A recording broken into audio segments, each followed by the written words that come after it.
बड़ी मुश्किल से कर्जा लेकर बीएड कराते हैं, उनकी तो नौकरी लगने का कोई संभावना ही नहीं है। और इसमें सबसे ज़्यादा रोल ये जितने कोचिंग संस्थाएं हैं जो करोड़ों में पेपर खरीदती है और फिर बांट करके अपनी अपनी संस्था को बढ़ाने का प्रयास करते हैं। हमको परीक्षा के पैटर्न में परिवर्तन करना चाहिए और जो फर्जिया डिग्रियाँ लेके आती हैं और पेपर चोर से पेपर चोरी करके ले आते हैं वो पास होकर के नौकरी करते हैं। तो क्या है कि मैं उस दिन जो भी बोला था मैं भावुक हो गया।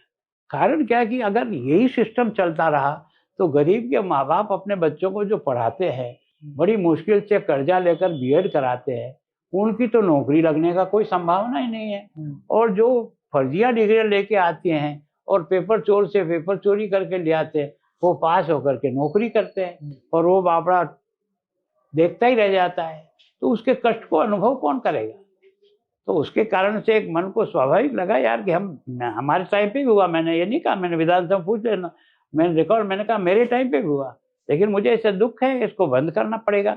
और इसमें सबसे ज़्यादा रोल ये जितने कोचिंग संस्थाएं हैं जो करोड़ों में पेपर खरीदती है और फिर बांट करके अपनी अपनी संस्था को बढ़ाने का प्रयास करती है। छोटा मोटा आदमी पेपर खरीद सकता है, हाँ मुझे दे भी दो 5 लाख के रुपए में मैं आपको पेपर देता हूँ, क्या मेरी औकात है क्या? मैं 5 लाख पेपर खरीद सकता हूँ क्या? वो इन 2 सालों में पेपर लीक के बारे में आपको शिकायत नहीं के बराबर आई।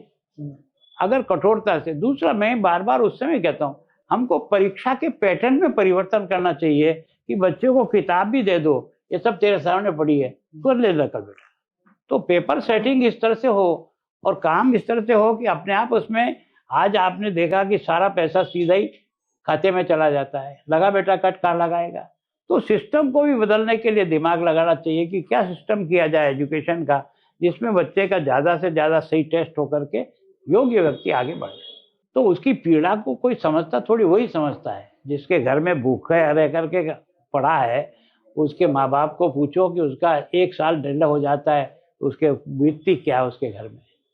तो उसके उस दुख को हमको जनप्रतिनिधि हैं, अगर हमें समझ में नहीं आता है तो फिर किसको समझ में आएगा?